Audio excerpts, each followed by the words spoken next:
نبی پاک علیہ الصلوۃ والسلام جب رجب آتا تھا نا تو میرے آقا یہ دعا فرمایا کرتے، اللہم بارک لنا فی رجب و شعبان و بلغنا رمضان، اے رب کریم رمضان ہمیں رجب اور شعبان میں برکت عطا فرما اور ہمیں رمضان سے ملا دے۔ رجب کا احترام کرنا یہ اللہ کو کتنا محبوب ہے۔ حضرت عیسیٰ روح اللہ علی نبینا علیہ الصلوۃ والسلام کے دور کا میں آپ کو ایک واقعہ سناتا ہوں کہ ایک شخص تھا، ایک مدت سے ایک عورت کے بارے میں اس کے دل میں برے خیالات تھے، اور ایک بار اس کو موقع ملا، اس عورت پر اس نے کنٹرول حاصل کر لیا۔ قریب تھا کہ وہ گناہ کرتا، اس نے دیکھا کہ لوگ چاند دیکھ رہے ہیں تو پوچھا یہ مسلمان، وہ مسلمان بھی نہیں تھا، غیر مسلم تھا، تو اس نے کہا یہ لوگ کس چیز کا چاند دیکھ رہے ہیں، کس مہینے کا چاند دیکھ رہے ہیں؟ تو کہا مسلمان جو ہیں رجب کے مہینے کا چاند دیکھ رہے ہیں۔ اللہ اکبر! جب اس نے سنا کہ رجب آ گیا ہے وہ اس عورت سے دور ہو گیا، گناہ سے باز رہا۔ اللہ کریم نے حضرت عیسیٰ علیہ السلام پر وحی بھیجی کہ اے عیسیٰ اس شخص کے پاس جاؤ، اس سے ملاقات کرو۔ جب آپ اس کے پاس گئے، اپنی تشریف آوری کا سبب بیان کیا۔ اللہ اکبر! جب اس نے سنا اس کا دل نور اسلام سے جگمگا اٹھا، کلمہ پڑھ کر مسلمان ہو گیا۔ تو پتہ یہ چلا کہ پہلے زمانے میں صرف مسلمان نہیں، غیر مسلم بھی اس مہینے کا ادب کیا کرتے تھے۔ رجب کے ورڈز کتنے ہیں؟ 3، را، جیم اور با۔ سبحان اللہ! علماء کہتے ہیں اس کی انٹرپریٹیشن بڑی خوبصورت علماء نے بیان کی۔ را سے مراد رحمت الہی، جیم سے مراد بندے کے جرم، با سے مراد بر یعنی بھلائی۔ گویا اللہ کی رحمت یہ اعلان کر رہی ہے کہ میری رحمت اور میری بھلائی کے درمیان میرے بندوں کے جرموں کو کر دو تاکہ میری رحمت اس کی بخشش فرما دے۔ This is the time to repentance۔ رجب توبہ کا مہینہ۔ سبحان اللہ! رجب کے بارے میں آتا ہے کہ رجب اللہ کا مہینہ ہے، احادیث میں ملتا ہے رجب اللہ کا مہینہ ہے۔ آقا فرماتے الشعبان شہری، شعبان میرا مہینہ ہے اور رمضان میری امت کا مہینہ ہے۔ تو یہ بہت خوبصورت سیکوینس شروع ہو رہی ہے۔ یہ مہینے ضائع کرنے والے نہیں، ہاں یہ مہینے اللہ کی رحمت کو لوٹنا ہے اس مہینے میں۔ اور سبحان اللہ!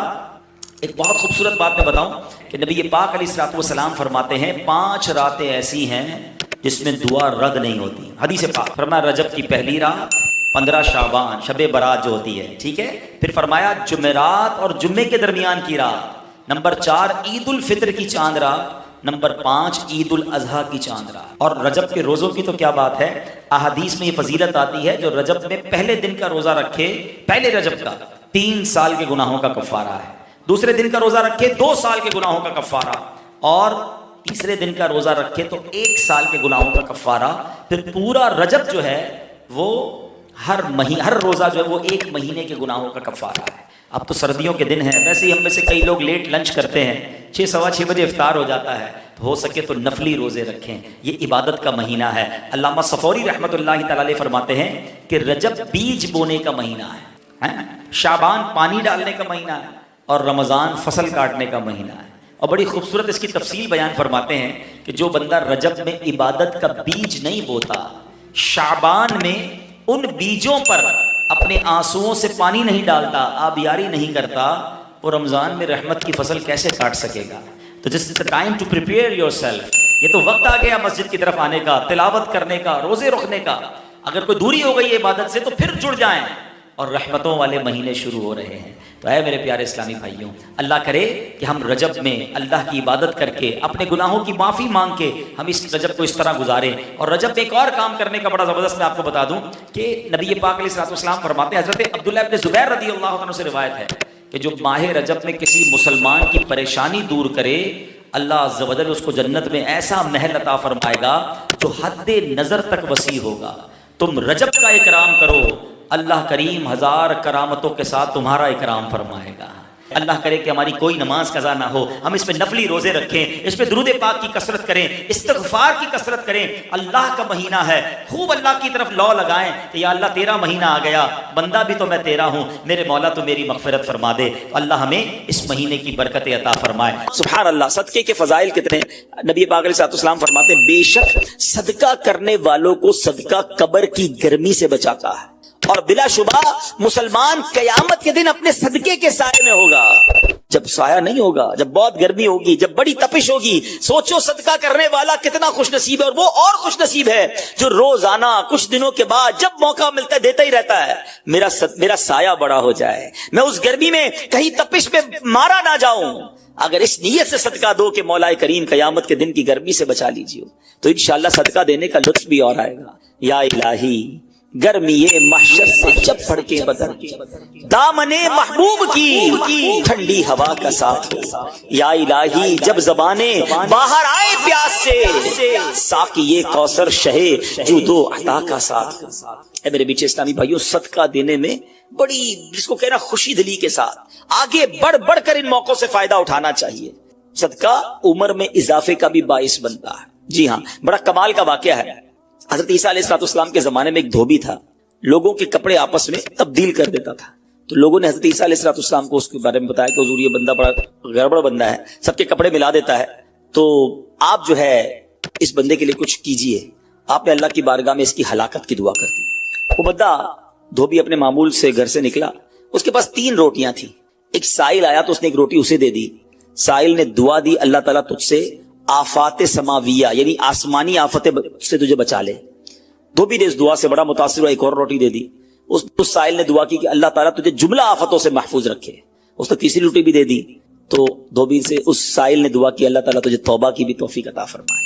اب ایک بڑا سانپ جو ہے اس کی گٹھڑی میں داخل ہو چکا تھا, کیونکہ اب اس کی ہلاکت کی دعا ہو گئی تھی. اس سانپ کی گویا قدرتی یہ ڈیوٹی لگائی گئی تھی کہ اس دھوبی کو کاٹنا ہے. جب دھوبی کپڑے لینے کے ارادے سے اس نے گٹھڑی کے اندر ہاتھ ڈالا تو فرشتے نے اس سانپ کو لوہے کی ایک لگام ڈال دی, اور وہ دھوبی سلامتی کے ساتھ واپس آ گیا. دھوبی کو پتہ ہی نہیں چلا کیا ہوا ہے. لوگوں نے حضرت عیسیٰ علیہ السلام سے عرض کی کہ اے روح اللہ, دھوبی تو صحیح سلامت واپس آ گیا, آپ نے تو اس کی ہلاکت کی دعا کی تھی, آپ تو اللہ کے نبی ہیں, ذرا سنو. حضرت عیسیٰ علیہ السلام نے اس دھوبی کو بلایا, فرمایا بتاؤ تم نے کون سی بھلائی کی ہے. کہتا 3 روٹیاں تھیں, وہ تینوں اللہ کی راہ میں صدقہ کی, اور وہ مجھے فقیر جو تھا وہ ہاتھ اٹھا کر جھولیاں اٹھا کر دعائیں دیتا رہا. تو آپ علیہ السلام نے اس سانپ سے پوچھا کہ تم نے اسے قتل کیوں نہیں کیا. سانپ نے عرض کی اے اللہ کے نبی, اللہ عز و جل نے آپ کی دعا قبول فرما لی تھی اور مجھے اس کو ہلاک کرنے کے لیے بھیجا تھا. جب اس دھوبی نے سائل کو صدقہ دیا تو ایک فرشتے نے آ کر مجھے لوہے کی لگام ڈال دی. جب لوگوں نے یہ بات سنی, دھوبی نے یہ بات سنی, اسے بڑا تعجب ہوا کہ اتنا گناہگار میں, لوگوں کو اتنی تکلیف پہنچانے والا, صرف ایک نیکی کی اور مجھے آفت سے بچا لیا گیا. اس دھوبی نے توبہ کر لی, کیونکہ اس سائل نے توبہ کی بھی دعا کی تھی. تو پتہ یہ چلا آفتوں سے بچنا چاہتے ہیں, مصیبتوں سے بچنا چاہتے ہیں. آج کل تو کرونا وائرس کا زمانہ ہے, بلاؤں کا زمانہ ہے. ارے اس میں تو زیادہ صدقہ دینا چاہیے, اپنے نام کا بھی, بچوں کے نام کا بھی, فیملی کے ہر فرد کے نام پر صدقہ نکالتے رہیں کہ یا اللہ صدقے کی برکت سے ان بلاؤں ان وباؤں سے بچانا. ارے وباؤں سے, بلاؤں سے, آنے والی مصیبتوں سے صدقہ کیسے بچاتا ہے کہ سنیے, ایک شخص سیدنا ابو ہریرہ رضی اللہ تعالیٰ عنہ کی بارگاہ میں حاضر ہوا. کہنے لگا حضور میرا بیٹا سمندری سفر پر گیا ہے, آپ اس کے لیے دعا فرمائیں. آپ رضی اللہ تعالیٰ عنہ نے فرمایا اس کی طرف سے صدقہ دو. سفر پر جایا کرو نا, صدقہ دے کے جایا کرو. بیٹا یا فیملی کا کوئی فرد سفر پر ہے, صدقہ دو کہ خیر سے واپس آ جائے. سیدنا ابو ہریرہ رضی اللہ تعالیٰ عنہ نے فرمایا سمندری سفر پر ہے, اس کے لیے صدقہ دو. اس وقت سمندر میں موجیں اٹھ رہی تھی. یہاں باپ اور حضرت ابو ہریرہ رضی اللہ تعالیٰ عنہ میں گفتگو ہو رہی ہے, عین اسی وقت ادھر سمندر میں موجیں اٹھ رہی تھی. جہاز ڈوبنے کے قریب تھا. ادھر اس کے والد نے اللہ کی راہ میں صدقہ دیا, اور وہاں کہنے والے کو کہتے ہوئے سنا گیا اے سوارو تمہارے لیے سلامتی ہے, بے شک اللہ تعالیٰ نے فدیہ قبول فرما لیا. بیٹا سفر سے واپس آیا, اپنے والد کو سارا واقعہ سنایا کہ جہاز موجوں میں تھا, قریب تھا کہ ڈوب جاتا, مگر پھر ایک ندا آئی کہ تمہارے لیے جو صدقہ دیا گیا ہے وہ قبول کر لیا گیا ہے. تو اے میرے بیچے اسلامی بھائیوں, میں نے آپ کو احادیث بھی سنائی ہیں, آپ کو واقعات بھی سنا رہا ہوں کہ صدقہ بلاؤں کو ٹالتا ہے, صدقہ بیماریوں کو ٹالتا ہے. آپ نبی پاک علیہ الصلوۃ والسلام کی زبانی ایک خوبصورت واقعہ آپ کو سناتا ہوں. پیارے آقا علیہ الصلوۃ والسلام نے ہی یہ واقعہ صحابہ کرام کو سنایا. واقعہ کیا ہے؟ میرے آقا فرماتے ایک عورت کے منہ میں لقمہ تھا, کھانا کھا رہی تھی, ہاتھ میں لقمہ اور منہ میں ڈال لیا. اتنے میں دروازے پر ایک سائل آیا. وہ عورت کیسی توکل والی, کیسی صدقہ دینے والی, کتنا اللہ کی راہ میں خرچ کرنے والی تھی کہ وہ لقمہ اس نے منہ سے روکا اور سائل کو دے دیا کہ یہ کھا لے, میں بھوکی ٹھیک ہوں, یہ بیچارہ غریب ہے, دے دیا اسے. چھوٹی سی بات تھی. ایک لقمہ کیا ہوتا ہے؟ کچھ لوگ یہی کہتے ہیں پیسے ہی تھوڑے ہیں جیب میں,